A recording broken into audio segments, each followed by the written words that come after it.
Olá, pessoal! Estamos iniciando mais um episódio do nosso podcast Acessibilidade em Alta. Eu sou Gisele Ibe, apresentadora deste podcast, e como de costume vou iniciar me descrevendo para o nosso público que tem deficiência visual. Eu sou uma mulher de pele clara, cabelos castanhos escuros, com mechas loiras, estou morena iluminada. Hoje meus cabelos estão levemente presos. Normalmente estou usando um óculos de grau, mas hoje também não estou usando, resolvi ficar sem. Meus olhos são castanhos escuros também, eu estou usando brincos dourados com pingentes de coração, uma corrente dourada com um pingente de coração rosé, uma pulseira em tons de bege e dourado. Minhas unhas estão brancas, eu estou vestindo um vestido rosa, fechado um pouco no busto, e uma camisa na cor amarelo clarinho, sobreposta ao meu vestido, e também estou calçando um tênis rosa. O nosso cenário é o nosso cenário antigo. Hoje viemos visitar aqui o nosso estúdio Rhino, que é um estúdio que dispõe de acessibilidade, devido ao nosso convidado também. Então viemos fazer uma visita e relembrar os velhos tempos do ano passado. Este cenário, se vocês não se lembram, é um cenário que atrás de mim são cortinas pretas, na minha lateral esquerda também, a televisão aqui à esquerda reproduzindo a logo do Acessibilidade em Alta, a mesa é preta com uma fita de LED em torno da mesa na cor azul, em cima da mesa tablets, meu celular, 2 garrafas de água, 2 copos de água e os nossos microfones. Bem aqui à minha frente, estamos recebendo hoje no Acessibilidade em Alta, ilustremente, conforme prometido e já falado muitas vezes, que eu traria este convidado tão especial para mim, como pessoa, como militante, como amigo e como liderança do nosso movimento, que é o ex-deputado estadual Marquinho Lang, e atualmente também há mais de 4 anos como presidente da FADERS, que é a Fundação de Articulação em Políticas para as Pessoas com Deficiência aqui do estado do Rio Grande do Sul. Marquinho Lang, que honra, muito bem-vindo ao Acessibilidade em Alta, obrigada por estar aqui conosco. Eu vou pedir, por favor, então, que tu dê um alô para o pessoal e inicie também fazendo uma breve e simples audiodescrição para o nosso público com deficiência visual. Bem-vindo! Olá, Gisele, a todos que nos acompanham, né? Eu sou Marquinho Lang, tenho 53 anos, estou na presidência da FADERS, né? Sou um homem moreno, né, de barba e cabelos grisalhos, olhos castanhos escuro.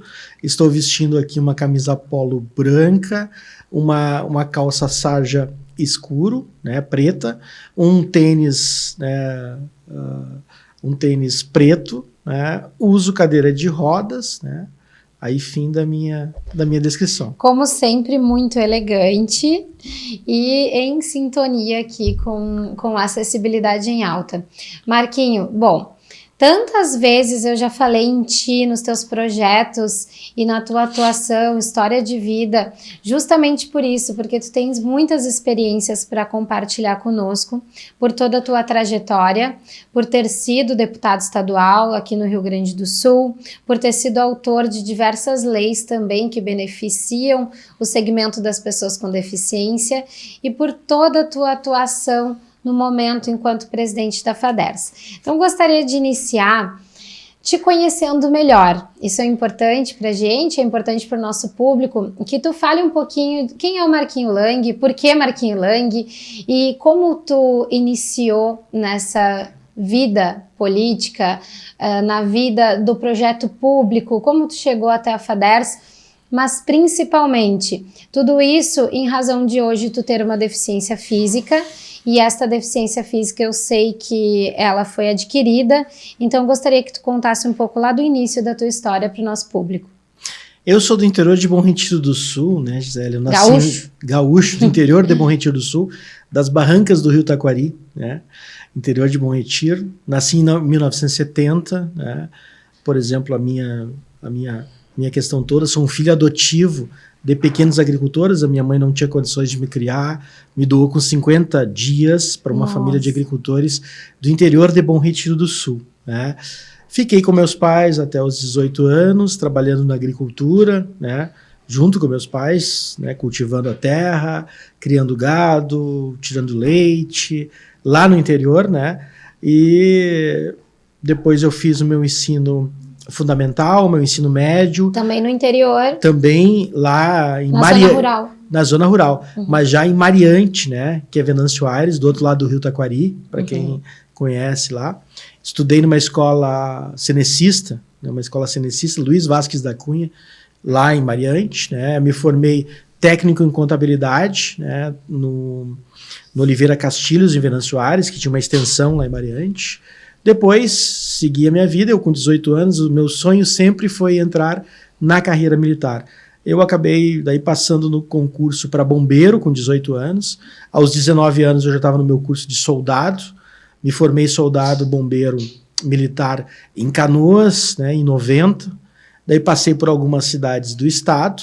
Em 97 eu estava fazendo um treinamento no Corpo de Bombeiros de Gramado.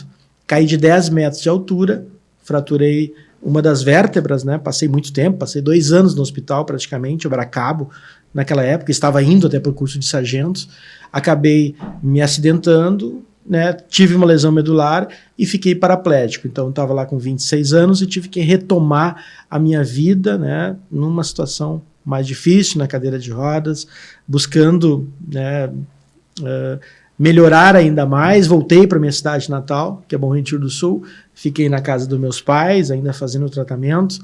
Como eu era uma pessoa muito envolvida sempre na questão, por exemplo, do futebol amador, isso mexeu muito com a região. O meu acidente, eu jogava futebol amador, né, campeonato estadual e tudo. Era um hobby? Era um hobby, eu era um cara muito... Eu era um cara que me cuidava muito, era um cara que cuidava muito do meu corpo, era um cara que fazia musculação. Eu estava sempre muito bem preparado, né? Eu era bombeiro porque realmente eu era apaixonado por ser bombeiro. Então, era uma paixão que eu tinha, era ser bombeiro.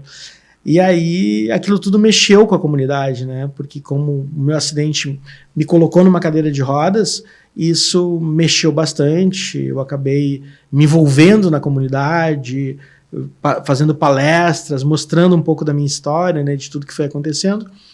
E aí começou a minha trajetória política, né? Em 2000 eu me elegi vereador em Bom Retiro do Sul. Mas assim, isso em 1990? Já depois, Já em 97 eu me acidentei. Em 97 o acidente. Então, quando pouquíssimos sabíamos sobre inclusão e sobre o protagonismo das pessoas com deficiência, nós vivíamos numa realidade.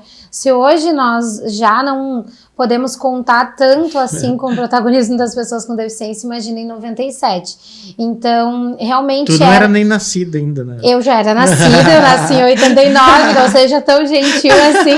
Mas, enfim, ainda era pequena e ainda estava enfrentando justamente as minhas dificuldades de inclusão durante o ensino fundamental, que foram muitas. Já relatei aqui no podcast já... O pessoal já sabe até a tua idade. Já. Exatamente, o pessoal já sabe, não adianta enganar. Então, eu relatei já diversas vezes aqui as minhas experiências na luta pela inclusão, né, enquanto pessoa com deficiência, criança, enfim, e tu que já era um adulto, que não vivenciou a deficiência desde o teu nascimento, precisava se adaptar com essa tua nova realidade, essa nova condição, ter conseguido transformar, assim, uma sociedade pouquíssimo inclusiva ainda, anos 90, e após um acidente traumático, conseguir dar esse salto entre sair do hospital, adquirir uma deficiência e se tornar um líder deste segmento, deste grupo, por esta causa, que é a causa da acessibilidade e da inclusão. Então, eu considero isso uma experiência de superação extrema, assim. Esse sentimento que eu gostaria que tu nos transmitisse, sabe? De como foi essa chegada na política. Eu comecei a me envolver com a comunidade, eu comecei a fazer palestras, falas, e aí me elegi vereador. Mas como foi isso, o convite para entrar na política? Marquinhos, tu tem o dom, como é que foi isso? Foi um dos primeiros momentos que eu acabei... eu sempre segui muito meu pai, né? Meu pai, quando eu falo meu pai adotivo, né? Então eu sempre fui um cara que obedeci muito meu pai. E a primeira desobediência do meu pai foi entrar na política. O meu pai era do interior, aquela coisa toda, então na nossa comunidade era aquela história da Arena e do MDB, sabe? Era o único, só tinham 2 lados na política no meu município. Sim. E o pai sempre dizia uma coisa, olha, não te envolva nisso porque tu vai ser perseguido, tudo, porque meu pai era muito perseguido, né? Claro, outros tempos também. Era outros tempos, né? Ele era muito perseguido politicamente. Tipo assim, nós morávamos no interior, a 12 quilômetros do centro de Bom Retiro, e se o prefeito não fosse do nosso partido, eles não faziam a nossa entrada, por exemplo, lá. A nossa estrada não era passada patrola, porque nós não éramos do partido dele, sabe?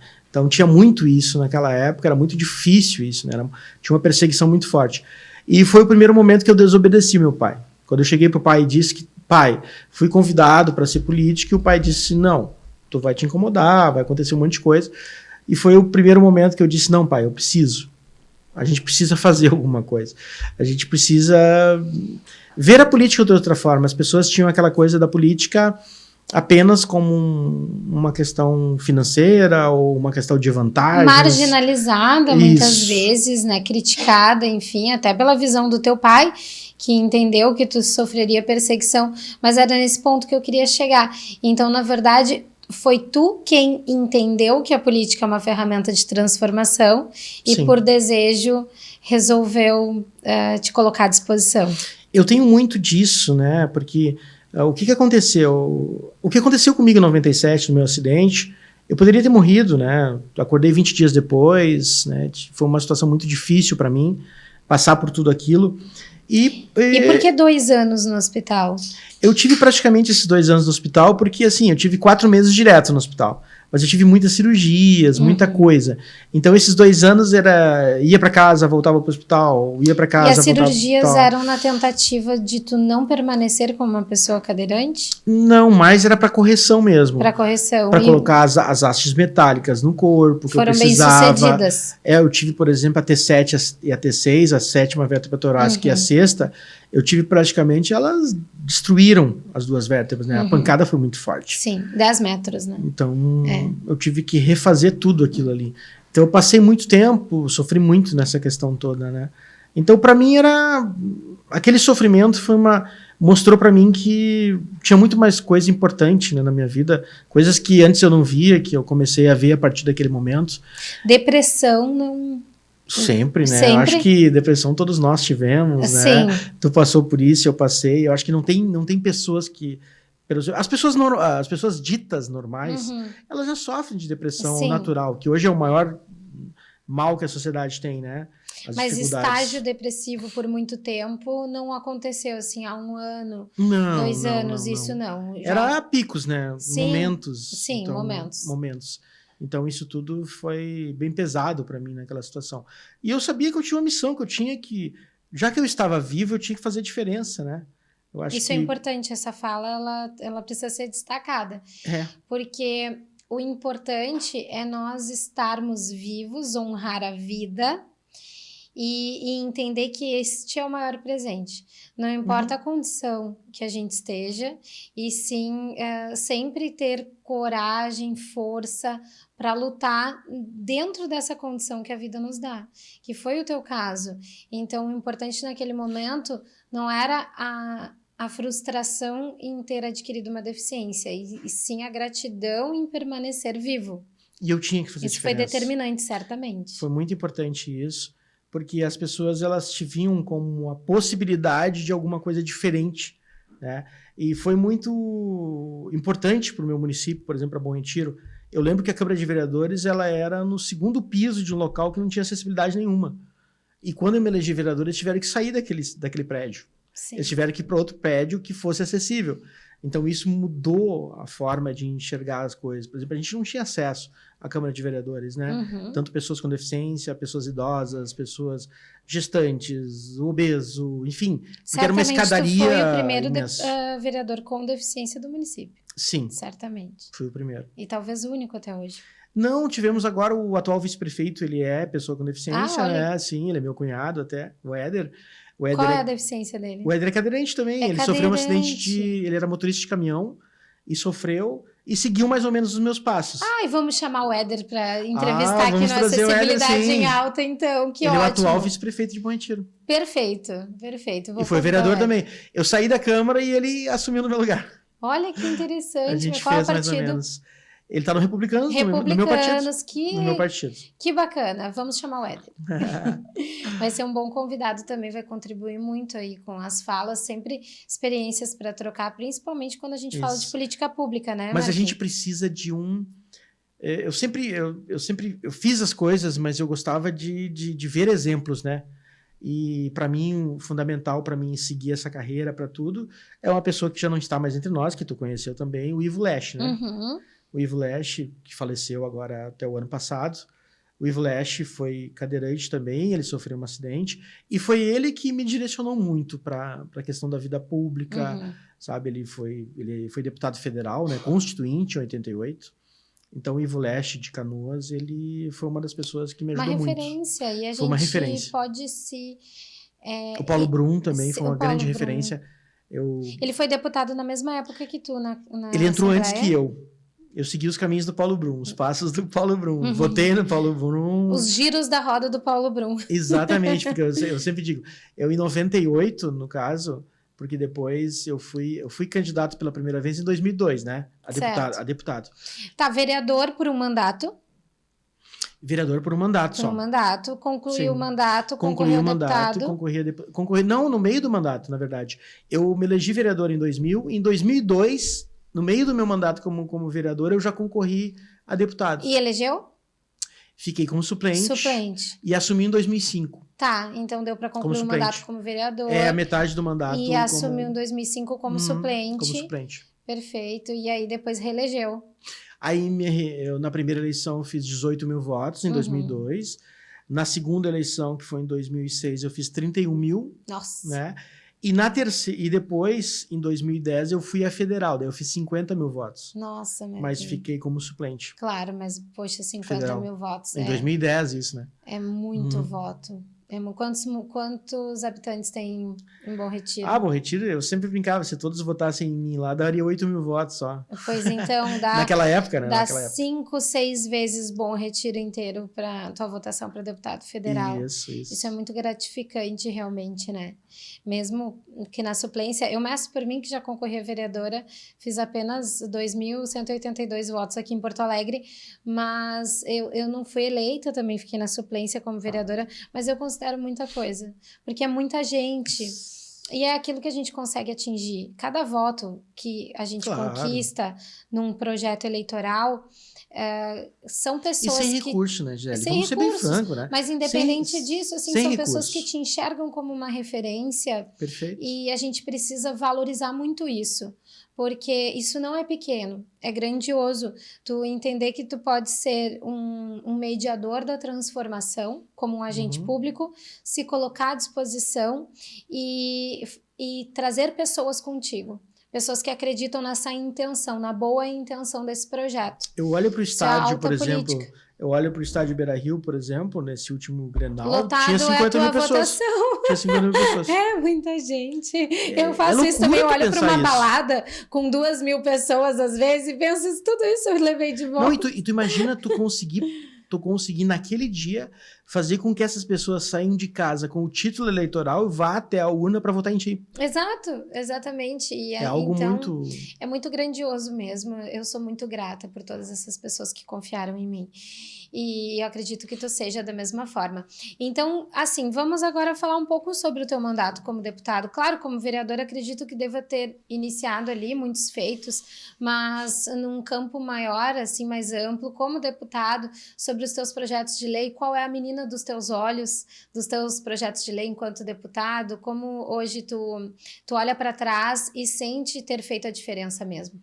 Sim, uma delas foi exatamente na época do governo Ieda. Eu fui o relator da 13.320, né? Da nossa lei, que ainda está aí, que precisa, né? A gente está lutando muito pela LEGAI, pela lei que poderia pelo menos atualizar a 13.320, Mas eu fui relator naquele momento, inclusive Legal, dentro daquela lei. Lei Gaúcha de Acessibilidade e Inclusão. Para quem não sabe, tramita desde então na Assembleia, já foi ao Palácio Piratini, já retornou para a Assembleia. Já voltou. A legislação mais específica voltada aqui para o estado do Rio Grande do Sul, porque a gente tem a Lei Brasileira de Inclusão, a LBI, e todo um grupo gestor de trabalho e relatores desenvolveram uma legislação aqui para o Rio Grande do Sul, que ainda não foi aprovada de fato, vigente, mas que existe e é maravilhosa. E dentro da 13320 a gente regulamentou a questão do passe livre, né? Imagina, eu fui relator da 13320 sem nunca sonhar, por exemplo, que eu estaria na FADERS depois. Sim. Executando o serviço que tu aplicou. Né? E a gente tem um sonho, né? Eu te falei aquele dia, lá quando a gente estava inaugurando a Guarita, lá no Lami. Já falei da Guarita aqui no Acessibilidade em Alta. Isso. Divulguei todo o projeto da Praia Acessível. Eu sou a fã número 1 dos projetos da FADERS. E naquele dia eu falei, né? Até o diretor Romário está aqui com a gente aqui no estúdio, né?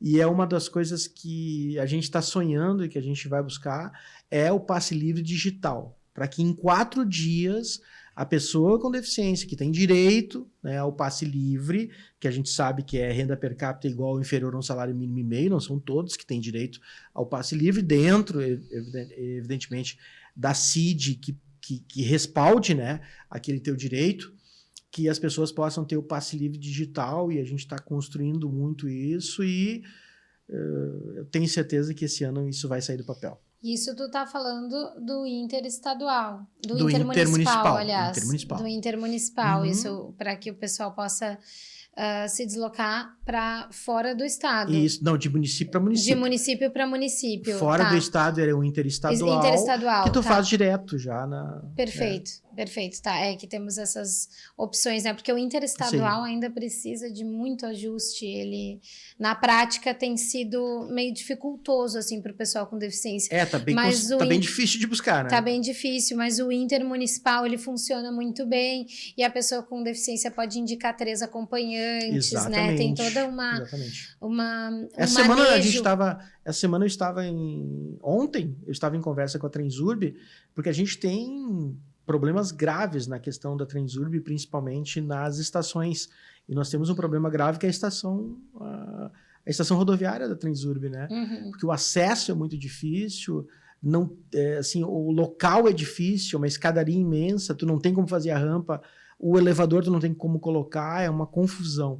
E a gente estava tentando ajustar algumas questões. Por exemplo, a maioria hoje já tem, por exemplo, a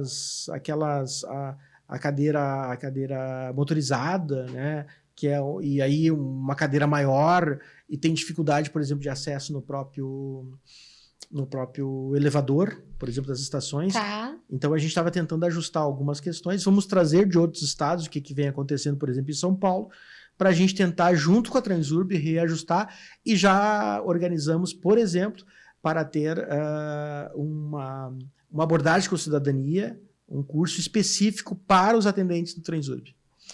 Nossa, isso é importante tu nos relatar, Marquinho, por isso eu queria tanto te trazer aqui, porque são articulações internas e que a gente não toma conhecimento de fato. O que eu sei? Que a acessibilidade nas estações do Transurb são muito precárias ainda. Muito. E a gente não fica sabendo que essas articulações estão acontecendo até elas serem aplicadas de fato, né? Perfeito. Então, eu até te relataria que realmente o Transurb precisa desse olhar e que a capacitação dos funcionários também é algo extremamente necessário para o momento. Eu sempre digo, porque né, quem tem deficiência visual, mais do que quem tem as demais deficiências, a intelectual também precisa de uma maior compreensão sobre aquela situação, né, de cada pessoa, cada especificidade. Claro. Mas para quem tem deficiência visual, a capacitação dos funcionários é indispensável. Perfeito. Porque a gente precisa de condução, né? Não tem tecnologia que resolva o deslocamento de uma pessoa com deficiência visual de um ponto para o outro.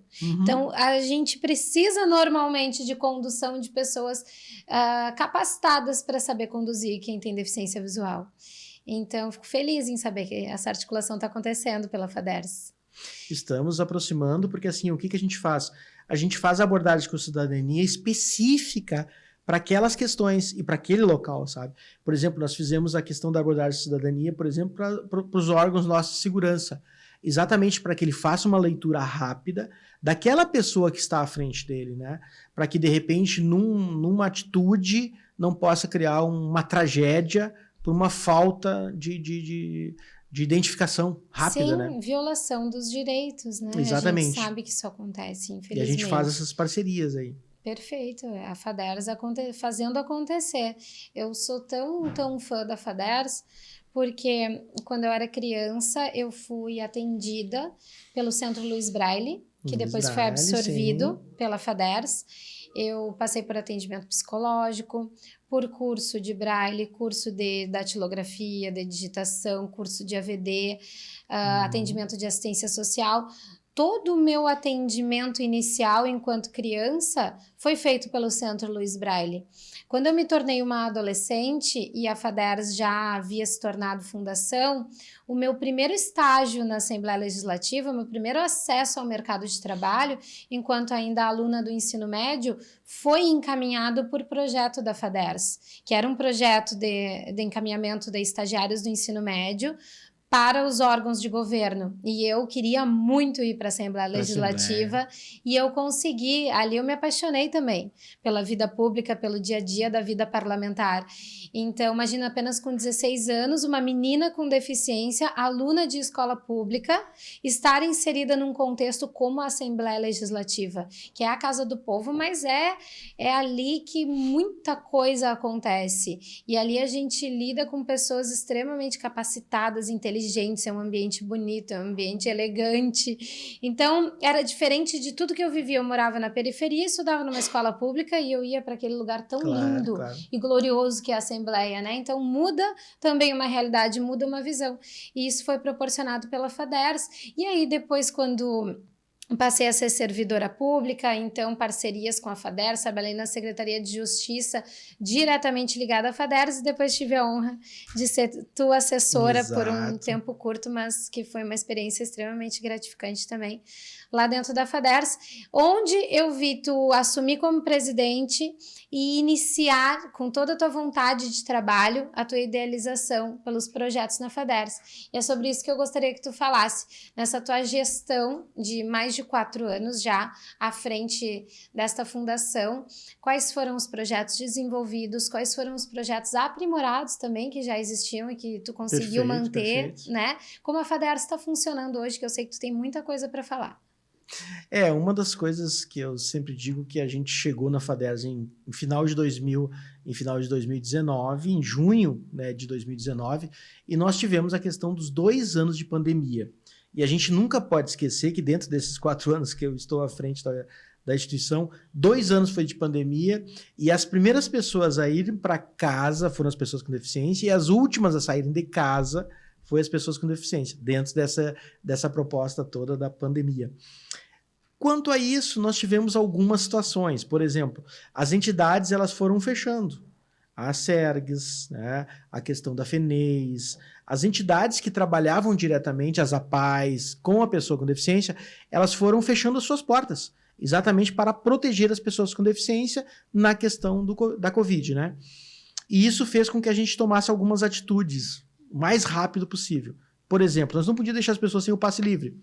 Então nós tivemos que transformar a questão do passe livre e implantar eles nos CRAS, nos municípios. Nós não tivemos saídas, porque as entidades estavam fechadas. E como que a gente podia ter o acesso ao passe livre, né?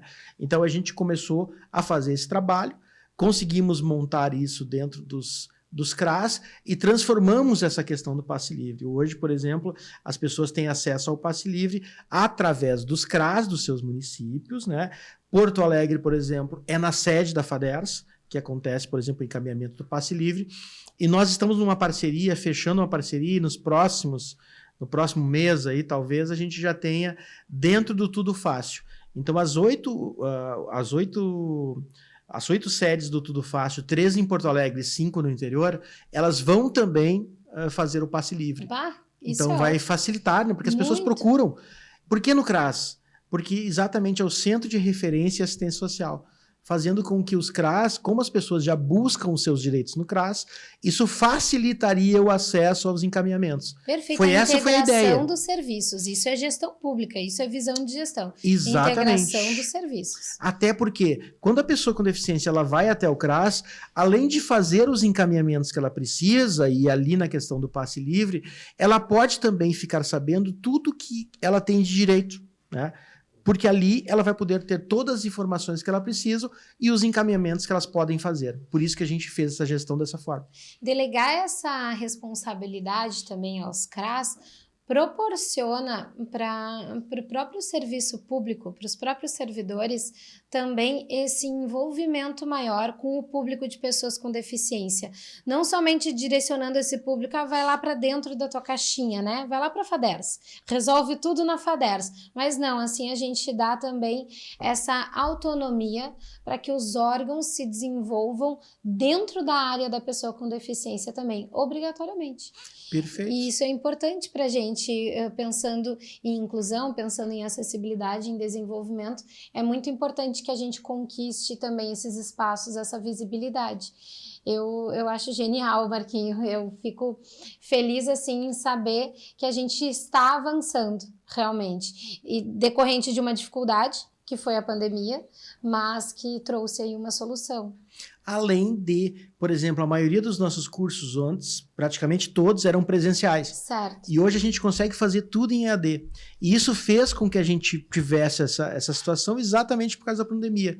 Nós criamos alternativas e criamos plataforma de comunicação para criar nossos cursos. Hoje a gente tem o curso, por exemplo, cursos salvos ali, como se diz, que tu pode entrar no nosso site e fazer, por exemplo, curso de audiodescrição.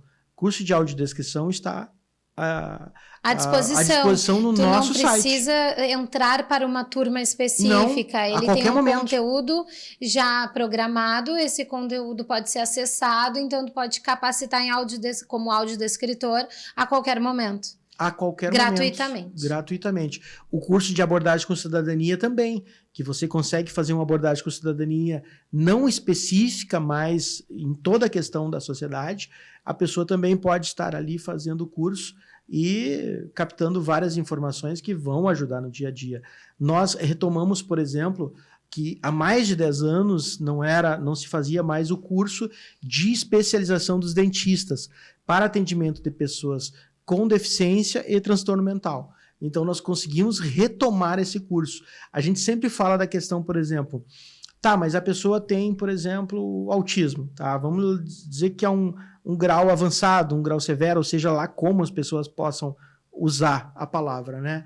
Mas essa pessoa, tá, mas como é que ela vai fazer? E eu consegui captar isso um dia num hospital, o Hospital de Bom Retiro. Eu estava no hospital, e aí um pai veio todo contente que a filha dele tinha conseguido articular para que o bloco cirúrgico do hospital tal, e que levassem ela para lá para ela literalmente, né, arrancar um dente. Bem assim ele me falou. Ela com 25 anos. E eu fiquei pensando, tá, mas ela não tinha como fazer tratamento? Não tem como fazer tratamento, porque os dentistas não são especializados nessa área. E nós retomamos na FADERS. Então, todo ano, nós temos agora, logo com a doutora Fernanda. A doutora Fernanda tem mais de 25 anos de experiência no Hospital Psiquiátrico São Pedro. Nós fizemos essa parceria, né? E os alunos são dos municípios, né? São dentistas especializados para o posto de saúde, exatamente só os que atendem público, né? Então não é para dentista particular, não. É para quem atende no público lá dentro do posto de saúde. Eles fazem todo o curso em EAD e uma vez por semana eles são liberados pelo seu município. É isso que o município tem que fazer, é liberar para que ele possa vir a Porto Alegre, e aí ele faz a aula prática dentro da nossa Morretes lá, né? Então nós temos 5 gabinetes odontológicos que nós recuperamos na FADERS para atendimento, né, das pessoas e formação desses dentistas com os seus auxiliares que retornam para os seus municípios para prestar esse serviço. Olha, parabéns. Inteiramente grátis. Parabéns, Marquinhos, parabéns para a FADERS. É tão verdade isso que tu está nos relatando aqui sobre essa preocupação da FADERS em proporcionar capacitação, que na entrevista do episódio passado, em que eu entrevistava o Vavá, que é referência aí na área de eventos, de acessibilidade cultural, enfim, a gente também falou sobre a FADERS. Ele disse, hoje para mim a maior referência é a FADERS. Tu entra no site da FADERS, sempre tem um curso. Sim. Sempre tem um curso de capacitação. Então é uma equipe realmente técnica, habilitada, qualificada, voltada para capacitação em acessibilidade e inclusão, seja em qualquer área. E entregar na ponta isso, como passar a condição do passe livre para os CRAs, como capacitar os profissionais da área da saúde, os dentistas, enfim, é o trabalho sendo executado na prática. E nem falei da CIPTEI ainda, né? Carteira de identificação da pessoa pedir para tu falar. Com transtorno do espectro autista. Por favor. Essa lei, por exemplo, a lei foi criada aqui, que é o nosso TEACOLE, a partir de 2019 se trabalha a questão do TEACOLE, e nós, a partir de 2021, nós começamos a confeccionar a CIPTEI. A CIPTEI, ela é a lei Romeu Mion, que é filho do apresentador Max Mion, que tem autismo, né, o Romeu. Que compartilhou nosso episódio do podcast sobre o ativismo na causa do autismo, tu acredita? Que show! O Acessibilidade em Alta foi para a página do Max Mion? Meu Deus! O homem tem não sei quantos milhões de seguidores, não tem nem sei quanto ele está em milhões de seguidores. E nós conseguimos montar. O que a gente fez? A gente buscou as alternativas, por exemplo. Claro que a gente olha muito para São Paulo, né? Tudo que acontece em São Paulo é o point, é o top, é tudo 100%. Mas eu queria ver realidade, por exemplo, de Santa Catarina. E nós enviamos um dos nossos assessores para Santa Catarina para que viesse de lá a CIPTEI, o que eles usavam em Santa Catarina. E quando a gente percebeu, era apenas o espelho de uma carteira, né, como se fosse ali um cartão de crédito, né, naquela situação ali. E eu percebia que apenas no espelho da carteira que tinha algumas informações. E eu até comentava, tanto com o diretor Romário, com os nossos diretores, com o nosso pessoal da área técnica, olha, eu não quero isso aqui. Eu quero alguma coisa diferente. Eu quero alguma coisa que realmente dê todas as informações que a pessoa precisa. O que acontece com o autista? O autista, por exemplo, que ele está em qualquer local, ele tem uma dificuldade, ele vai bloquear, ele vai ter dificuldade de comunicação com uma pessoa diferente, uma pessoa que ele não conhece, né? Uma pessoa estranha. E aí, na carteira, a gente trabalhou muito a questão de nós ter um QR Code que reportava para a página onde as pessoas, por exemplo, hoje, se tu quer fazer a CIPTEI, tu entra na página da FADERS, nós estamos chegando a quase 22 mil carteirinhas, hoje no estado do Rio Grande do Sul. Tu entra na página da FADERS, tu vai ter o passo a passo. Faça aqui sua CIPTEI e tem o passo a passo. Dentro desse passo a passo, tu vai responder um questionamento de tudo o que acontece com aquela pessoa. E ali vai ter informações, por exemplo, de qual médico que atende, o contato desse médico, se ela reage a algum tipo de medicamento, se ela tem outra comorbidade, se ela tem uma comorbidade ou se tem outra deficiência, né, naquela situação. Ela pode ter todos os acessos que precisam para que ela tenha toda a segurança de quem faz o atendimento. Então, tu consegue, com a carteirinha, né, quase sempre as pessoas estão com a carteira, inclusive a gente tem um cordão do autismo, né? E o cordão do autismo eu lancei lá no teu programa. Sim, o cordão de girassol. E isso tinha o cordão girassol, que o Janta estava junto com nós, lembra? Uhum. E aí a gente pensou e a gente criou o cordão do autismo, só do autismo. Então o que acontece? Que é o do quebra-cabeça. Que é o do quebra-cabeça. Gi, traz pra gente, ela tá com ali. Traz pra mostrar. Ela tem aqui, eu tenho os meus também aqui. Tu tem o teu? Ela tem ali, ó. Olha ali. Licença. Deixa aqui, vou mostrar. Obrigada, Gi. Olha aí, ó. O de girassol, que identifica as pessoas sem deficiência aparente, e o do quebra-cabeça, que identifica a neurodiversidade. Então, com esse cordão dá para carregar a CIPTEI e tu tá devidamente identificado. Exatamente. Nem todas as pessoas sabem disso. Na verdade, a maioria das pessoas não sabe disso, mas a gente precisa usar. Eu já encomendei o meu. E aqui, inclusive, daí eu tenho aqui o nosso, né, o cordão, que a gente fez com o cinquentenário da nossa instituição, né, da nossa FADERS. Que é o quebra-cabeça. Que é o quebra-cabeça. Sim, em todos os lados. Por que é que o cordão girassol, assim, para as pessoas Quebra-cabeça nas cores primárias, para quem tem deficiência visual, que é o símbolo da neurodiversidade, que é o que o Marquinhos me alcançou e o que a Gisele me alcançou é o cordão de girassol, e a neurodiversidade pode ser frente, verso, enfim, como achar melhor de utilizar, né? E aqui a cipiteia, ó, Gisele, pode mostrar aí a nossa cipiteia. Carteira de identificação. Essa aqui é um fake. É um fake, tá. É um fake.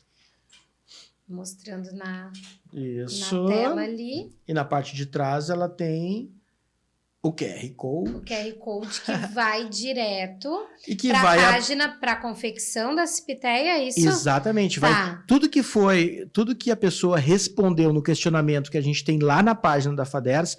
Está no QR Code, da carteira da própria pessoa. Entendi. Exatamente. Então, todo o relatório... Tudo sobre aquela pessoa. Todas as informações sobre essa pessoa com deficiência estão no QR Code que consta na carteira que ela porta. Exatamente. Entendi. Essa carteira dá toda a informação. Alguns dados principais. Ali os dados principais, que é nome, endereço, essas questões, né? Sim. E na parte de trás também tem 2 contatos das pessoas que são responsáveis, né, por essa pessoa aqui. Né? Então a gente fez, e não tenha dúvida, né? Vários estados já vieram atrás de nós, para ver, inclusive, o Ministério, né? O Ministério lá da Cidadania, ele até fez contato com a gente exatamente para saber como foi feito a questão do QR Code e das informações, porque nós temos, a FADERS é o único órgão do Brasil e talvez o único do país e do mundo que tenha essas informações. Nós temos tudo sobre essa pessoa aqui. Nós temos a idade e nós temos dentro, e agora dia 2 de abril, é o dia mundial, né? Sim, da luta, né? Da pessoa com autismo. Então, certamente nós vamos estar, assim, a Aline Monteiro deve já estar montando por lá, para fazer o lançamento da 3ª pesquisa do autismo no Rio Grande do Sul. A gente traz uma radiografia da pessoa com autismo no Rio Grande do Sul. E aí que está... Um diagnóstico? Um diagnóstico. Porque através dessa pesquisa nós conseguimos saber tudo sobre essa pessoa. Qual é o grau de suporte dessa pessoa? Tudo. As questões, por exemplo, econômicas dela. Uhum. De 10 pessoas que têm autismo, 8 têm uma renda per capita igual ou inferior a um salário mínimo e meio. O que significa isso? Se nós não tivermos o apoio público, essas pessoas dificilmente vão conseguir um tratamento de qualidade, porque um tratamento para o autismo não baixa de R$2.500 a R$3.000 por mês. E as filas de espera são imensas. Infelizmente. Hoje a gente tem muito mais espera do que tratamento de fato. A gente precisa pensar em política pública realmente para mudar essa realidade. E olha que o Rio Grande do Sul está, em relação aos outros estados, muito avançado, porque a gente tem dentro do governo do estado a questão do Teacoli, e a FADERS faz parte do Teacoli na questão da cipiteia, nós que fizemos esse trabalho, e a gente, com os centros que estão acontecendo do estado, a gente avançou muito. E isso é uma proposta que veio lá do governador Eduardo Leite, quando ele era vereador ainda no município de Pelotas. Então depois ele se tornou prefeito, e lá em Pelotas ele criou o primeiro centro do autismo do estado. Centro de referência, Centro de referência. E só para te ter uma ideia, pelo recorte que se tem hoje, de a cada 36 nascimentos, uma pessoa com transtorno do espectro, nós teríamos hoje no Rio Grande do Sul em torno de 350 mil pessoas com autismo. E realmente é um número assustador. É um número assustador porque essas 350 mil pessoas precisam do diagnóstico, de preferência muito precoce. O mais rápido possível. Do tratamento e da reabilitação também com estimulação precoce. Sempre que possível. É um direito. E como a gente vai fazer para atender toda essa parcela da população dentro do seu direito?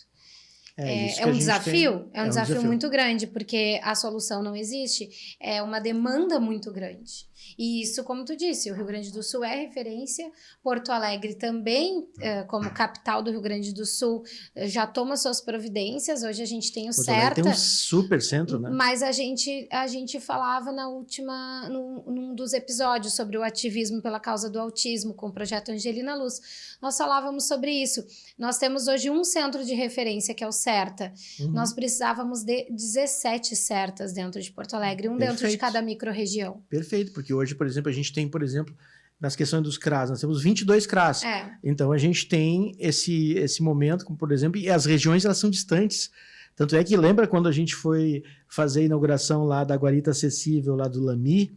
É uma viagem. Exato. Para mim não foi tão grande a viagem, porque eu sou da Zona Sul. Não, mas olha só, lembra que o Dr. Tiago até estava comentando lá sobre o fato de que muitas pessoas chegavam no posto de saúde lá para ser atendido e perguntavam assim, mas doutor, eu faço o exame aqui ou lá em Porto Alegre? Lá em Porto Alegre, exatamente. O Ilami, para quem não sabe, é um dos bairros do extremo sul da cidade de Porto Alegre e que realmente a população que reside lá acha, inclusive, que está vivendo fora do município, né? Porque é um local lindo, né? É lindo. É lindo, assim lindo, como toda Porto Alegre. Aquela praia do Lamy é uma loucura, mas, de fato, gente. fica a praticamente 1 hora de viagem até o centro da cidade. Né? É uma região distante e que agora tem a Guarita Acessível e também valoriza muito aquela região. Sabe o que eles diziam para nós lá, quando a gente estava montando ainda a questão da acessibilidade? Lembra que tu até perguntou, tá, mas e como que o pessoal vai ir até a Guarita? E a gente fez a rota acessível, né? Criou uma rota acessível, a gente foi lá, organizou, o pessoal passava por nós e perguntava, Guarita Acessível? Mas aqui no Lamy... Ele parecia que, tipo assim, a gente estava fazendo... Gente, vocês... A política pública não chega até aqui, né? Exato. A sensação que eles têm. Eles estavam preocupados com isso. Eles disseram assim, mas que legal que vocês lembraram da gente. Eu disse, não, peraí, pessoal, que isso? Vocês estão aqui fazendo... Nós vamos fazer nossa parte, né? Não se lembra, existe, né? Existe claro. aquela região. É referência de praia para nossa cidade.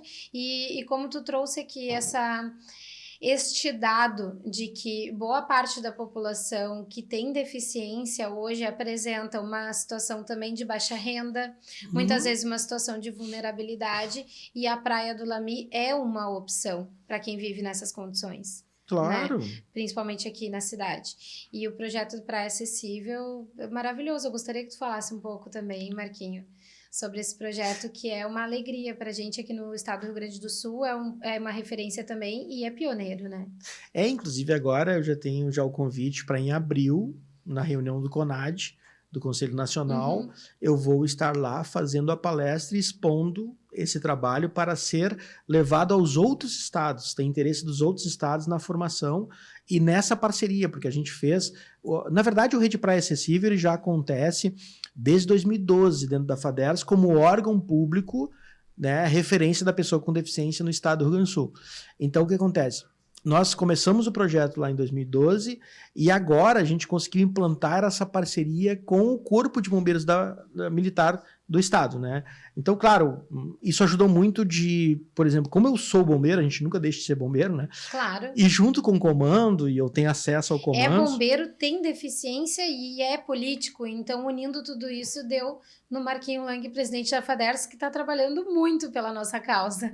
E o que a gente conseguiu, Gisele? O meu sonho era que todas as pessoas pudessem... Eu sempre tive aquela coisa, sabe aquela coisa assim, vamos fazer uma atividade pontual. Tá?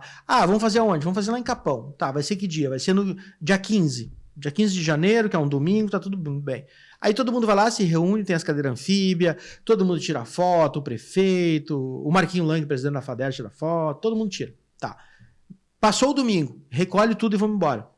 Aí o Marquinho, com a sua família, chega na segunda-feira, na praia. Tá, mas não tinha cadeira aqui? Disse, não, teve uma atividade pontual. Tá, mas e agora? Talvez o ano que vem eles voltem. Não era isso que eu queria. Eu queria que as pessoas pudessem ter acesso de segunda a segunda. Que chegasse na guarita e tivesse lá a cadeira à disposição. E eu falo sempre, não só a pessoa com deficiência, toda pessoa que tem mobilidade reduzida. E aí tem idosos, tem pessoas com alguma deficiência, né, ou uma situação difícil ali, que precise de acessibilidade. Sem a cadeira anfíbia, não teria condições de, com segurança, ingressar ou no mar, ou no rio, ou na lagoa. E a gente queria em todas as partes. Eu não queria só em Torres, eu não queria só em Capão, não é só em Tramandaí, mas eu queria que a pessoa fosse lá no Quintão e tivesse, que ela tivesse no Pinhal, que ela tivesse em Cidreira, em Nova Tramandaí, que ela fosse lá em Mostardas e tivesse, né, na praia mostardense, e tem, que ela fosse no cassino e tivesse, e que ela fosse lá na Praia do Hermenegildo e tivesse. É isso que está acontecendo. É isso que está acontecendo. E no Lami, por que não? Todos nós precisamos. Então o Lami, por exemplo, a guarita que a gente falou até agora, faz parte das 21 guaritas que nós tivemos esse ano. Né? E no próximo verão, a gente quer, no mínimo, dobrar o número de guaritas. Então, por exemplo, chegava em Tois, tinha lá na guarita 3, que agora passou para ser a guarita 7, na verdade, com a baixa temporada, a alta temporada terminou domingo, e nós modificamos algumas guaritas, mas as principais praias do estado você tinha e você tem acesso. E isso a gente quer levar para todo local. Nós tivemos em Porto Alegre, não só lá no Lami, mas também na piscina pública. Nós fizemos a entrega das cadeiras, né, até com o prefeito Melo. Sim. Isso, com a secretária Débora, né? Sim. E nós tivemos a entrega das cadeiras para que Porto Alegre também pudesse ter, e as pessoas pudessem ter acesso. Eu também e a gente cuida muito da questão pública, para que as pessoas que realmente precisam e não têm condições de chegar ali. E a gente teve um cuidado muito grande na questão das guaritas. O quê? Um checklist, que é a chegada na guarita, a rampa de acesso. Um protocolo, né? Um caminho acessível, banheiro químico adaptado, ou um banheiro adaptado. Isso, o mínimo possível para que as pessoas tivessem condições de, num momento de lazer, num momento de férias, naquele momento em que muitas vezes a pessoa ficava embaixo de um guarda-sol ou embaixo lá de um gazebo, só esperando para ir embora, né, porque não participava de nada, né, que ela pudesse também participar desse momento tão bom, tão especial com a família. Marquinho, essa é a essência verdadeira da acessibilidade e da inclusão. É quebrar todas as barreiras possíveis para minimizar a deficiência que nós, pessoas, temos em algum momento e também minimizar as deficiências sociais. Então, quebrando essas barreiras, a gente acaba reduzindo o impacto, a limitação e a dificuldade que qualquer pessoa com deficiência possa se deparar no dia a dia. E isso, para mim, e acredito que para muitas pessoas que entendem o que é acessibilidade, o desenho universal, a acessibilidade universal é isso, é quebrar essas barreiras e minimizar esses impactos. Então, parabéns por não somente implementar o projeto da Praia Acessível, bem como pensar em cada detalhe para que ele seja entregue e executado com acessibilidade e inclusão plena, de fato, na prática mesmo. Parabéns, Marquinhos, por por compartilhar aqui conosco. Muito obrigada a todos esses projetos, esses feitos, mesmo que resumidamente, mas acredito que aqui a gente planta muitas sementes e que a gente pode disponibilizar esse conteúdo, esse material, para que as pessoas conheçam um pouco mais a FADERS, para que as pessoas visitem a FADERS, para que as pessoas busquem a FADERS e saibam que ela está também muito bem representada para a gente no momento. E todos os nossos cursos, tudo que está no nosso site, as pessoas possam acompanhar no nosso site, todos eles são gratuitos, né? A gente não cobra nada, nossos servidores estão lá para auxiliar, nossa área técnica, o pessoal faz um trabalho fantástico, né? Assim, ó, contribuindo muito para que a acessibilidade e inclusão possa ser o nosso diferencial. Na questão, por exemplo, do paradesporto, tem uma coisa que é inédita no país, né? Em alguns locais no mundo, dá para se dizer assim, na América, tranquilamente. Nós temos uma parceria com o Snowland de Gramado. E nós temos lá o Para-Snowborn, né, que é pessoas com deficiência, né, física que participam lá no esqui, na neve, e já estão até, o José Lima é um que tu conhece lá de Canoas. Sim. O José Lima viaja o mundo todo aí competindo, né, então realmente o pessoal... Quando que surgiu essa parceria com a Snowland? Essa parceria com a Snowland surgiu em 2018. Lá a pessoa com deficiência não paga para acessar, se eu não me engano. Hoje em dia talvez pague 50%, mas quando eu fui era gratuito. É, gratuito. Lá o pessoal pode participar. Claro que depois, né, para fazer todo o translado lá dentro e tudo. E todo sábado a gente tem lá um horário que o pessoal vai lá praticar e o nosso pessoal vai treinar. E mais, né, nós temos algumas parcerias. Por exemplo, a gente, com com o Aqualocos, por exemplo. O Aqualocos foi uma que a gente fez uma parceria com o Aqualocos, e hoje lá no Aqualocos é o seguinte, a pessoa com deficiência não paga, né, e o seu acompanhante paga só 50%. E o Aqualocos é totalmente adaptado, eles adaptaram todo ele, nós fizemos até uma capacitação com o pessoal nessa troca, né, Sim. de que a pessoa com deficiência não pagasse e o acompanhante pagasse 50%, e assim, parceria público-privada, isso é sensacional. A parceria que a gente faz aí tenta. E tem mais uma também, né, que a gente está lutando aí, não conseguimos ainda não está 100%, mas a gente já teve os primeiros, a bocha paralímpica, por exemplo, né, nós fizemos uma parceria com o presídio de Ijuí, né, então os presos vão confeccionar bochas paralímpicas dentro do presídio. Não conseguimos ainda, eu acho que são as bolas de bocha, um esporte praticado muito aqui no Rio Grande do Sul, com guiso dentro, né? Que são as bolas adaptadas. Aquela para quem é cego.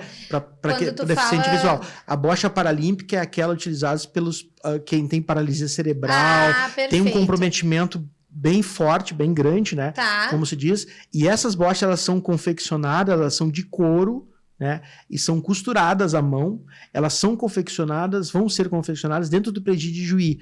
A gente conseguiu quem financie, tá montando isso com a SUSEP, né? Para que a gente possa criar institucionalmente dentro do presídio de Juí. Por que elas são de couro e confeccionadas à mão? Elas são de couro porque elas têm elas são diferentes da bocha tradicional. Da bocha tradicional. Eu queria entender qual é a relação com a deficiência e essas adaptações. Tu sabe me explicar? É que ela, por exemplo, ela de couro, ela não tem perigo da pessoa se machucar, tá. Porque a bocha convencional, né? Tu tem o perigo de se machucar ali, de ter uma situação. Então ela foi criada exatamente pela prática e pela segurança, né, da pessoa que está utilizando. Perfeito. Paradesporto, que é a tua área também de atuação, também de paixão, né? A gente tem agora, a gente tá trabalhando a questão... cara do paradesporto nós temos uma agenda aí com o secretário Darnley, aí a gente tem alguns projetos que a gente está pensando junto com a secretaria, né, de esporte, e a retomada do basquete no Rio Grande do Sul. Então tem algumas questões aí nos próximos dias, nós teremos novidades a esse respeito. Já conversei com o secretário Darnley para que a gente possa construir esse novo passo aí. É importante tu fazer isso, porque eu vejo que no governo do estado o paradesporto hoje não tem nenhuma representação da pessoa com deficiência dentro da secretaria do esporte e lazer, um representante legítimo, né? E te ter à frente da FADERS, tendo um vínculo tão forte com essa área do esporte, do para, é importante também para fazer essa mediação por meio do governo, né? Porque no município aqui de Porto Alegre a gente tem a Lisa Sense, já esteve aqui conosco também, e que consegue ter esse olhar mais voltado para o para. Então, fico feliz também que tu esteja Eu tenho um sonho, né, cuidando disso. Eu tenho um sonho. A gente não chegar, não tem a pretensão de ser igual a São Paulo, né? Com o Centro Paralímpico Brasileiro. Não tem essa pretensão, mas eu queria criar um Centro Paralímpico Gaúcho, tá? Um Centro Paralímpico Gaúcho, CPG, Centro Paralímpico Gaúcho, que seria dentro do SET, é um sonho que eu tenho, dentro daquela estrutura do SET, com locais adaptados, com tudo, e que a pessoa pudesse, por exemplo, dentro da sua situação, por exemplo, cada uma das pessoas com deficiência pudesse vir com o seu familiar, ficar alojado dentro desse centro e poder passar por todos os esportes paralímpicos e sentir qual aquele esporte que ela mais se adapta dentro da sua deficiência, dentro da sua questão paralímpica. E que depois ela pudesse ser acompanhada por, claro, um grupo de trabalho, né, para saber exatamente, para poder ter os resultados necessários e a gente construir muitos atletas aí. Um projeto de fomento do paradesporto e de esse é um sonho, né? E o que faltou? Sabe que até tu já passou por uma próxima etapa, porque o que eu ia te perguntar agora era isso. E para o futuro? Quais são os planos para o futuro? Agora tu já compartilhou, já deu um spoiler, mas o que falta para isso, para esse sonho? Qual articulação? Em que pé está isso? Essa proximidade com o secretário Darnley, a gente vem conversando ali, já conversamos em outras questões, não conseguimos avançar ainda, mas esse ano é um ano, eu acho que a gente vai avançar em muita coisa, Que bom. E quem sabe a gente vai estar aí. Ele também não conhece o Centro Paralímpico Brasileiro, né? Ele precisa ir lá, vocês precisam fazer uma missão até lá. Exatamente, a ideia é essa, da gente agendar, ele vai comigo lá. Perfeito. E ele vai ver tudo que dá para fazer. E ele também tem um projeto aí alinhado dentro do SET. Então a gente tem tudo aí para construir. Deputado federal eleito, né? Hoje secretário de Estado, Exato. juntamente contigo e tuas influências. Eu já fico na expectativa de que isso vai ser possível, de que vai acontecer. Dá para pensar junto, sim, vai dar certo. E aí já quero aproveitar e quem sabe um centro de treinamento para os cães guias e tudo junto lá, né? Nós estamos pensando exatamente nisso. Agora passando para essa etapa aí dos cães guias, né, que a gente tinha falado já na outra semana, né, e tu me deu as dicas aí para a gente aproximar do pessoal, da Olga, do Francis, da Marilena, sabe? E aí a gente começou a conversar algumas questões, porque o custo é muito alto, em torno de 80 a 100 mil, né? Mais ou menos. E aí eu conversando com o Emanuel, lá que trabalha com a gente na FADERS hoje de manhã, Emanuel, assim, eu também tenho interesse. Que legal isso, né? Sim. E aí, qual é que é o que eu tô pensando? A gente ir, eu falando na questão do delegado Zucco, né?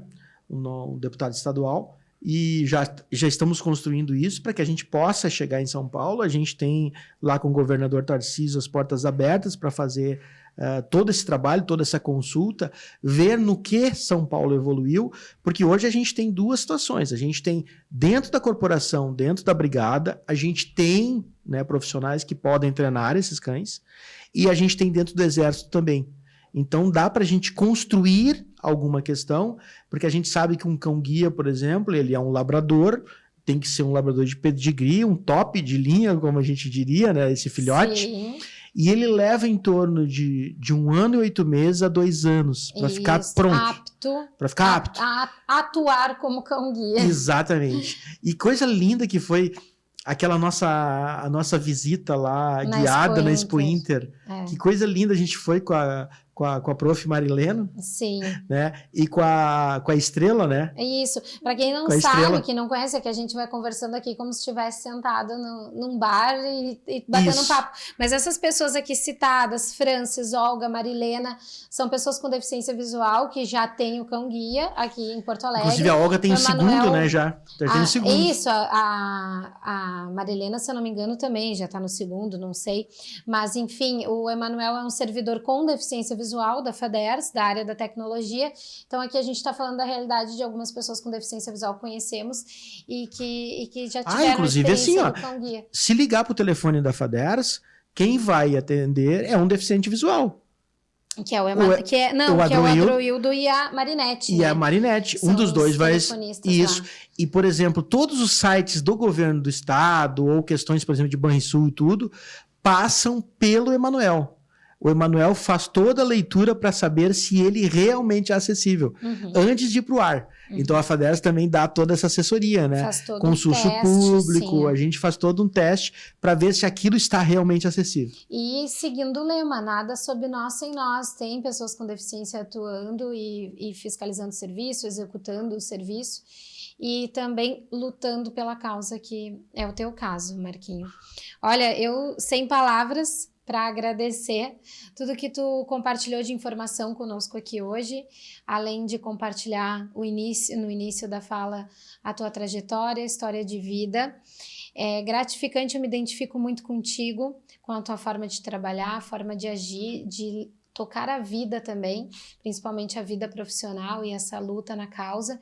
Então, muito obrigada. O Acessibilidade em Alta sempre estará de portas abertas para a FADERS. Se quiserem vir aqui divulgar projetos, divulgar ações, a gente vai deixar aqui também na descrição do vídeo os contatos da FADERS, o site, que é muito importante, é um site acessível, completo, com tantos cursos e capacitações. Pessoal que acompanha aqui o Acessibilidade em Alta, também acompanha os conteúdos para se inteirar desse universo para se capacitar, mas para se aprofundar temos a FADERS, né, que promove tantas coisas nessa área. Então os contatos vão ficar aqui disponíveis, site, contato de telefone, tuas redes sociais também, embora eu sei que tu não é muito de te divulgar lá, mas é importante que todo mundo saiba quem é o Marquinho Lang, que passou pela Assembleia Legislativa do Estado do Rio Grande do Sul, que passou pela FADERS e certamente já está fazendo a diferença, vai deixar um legado e que agora nós temos a honra de te ter passando aqui pelo Acessibilidade em Alta também, Marquinho. Muito obrigada, vou pedir que tu faça tuas considerações finais, deixa aí uma mensagem, uma dica para o pessoal do que a FADERS pode se disponibilizar, assim somado a tudo que tu já falou, e te agradecer muito.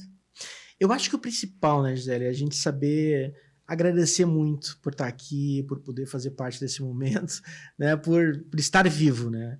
Eu acho que todo dia que a gente acorda, a gente só tem que agradecer por conseguir estar nesse dia, mais um dia, e mais assim, eu queria deixar muito, eu sou servidor público, venho da área militar, né, estou hoje na presidência da FADERS, e às vezes parece que os gestores têm um problema gravíssimo, que eles esquecem do nada sobre nós sem nós.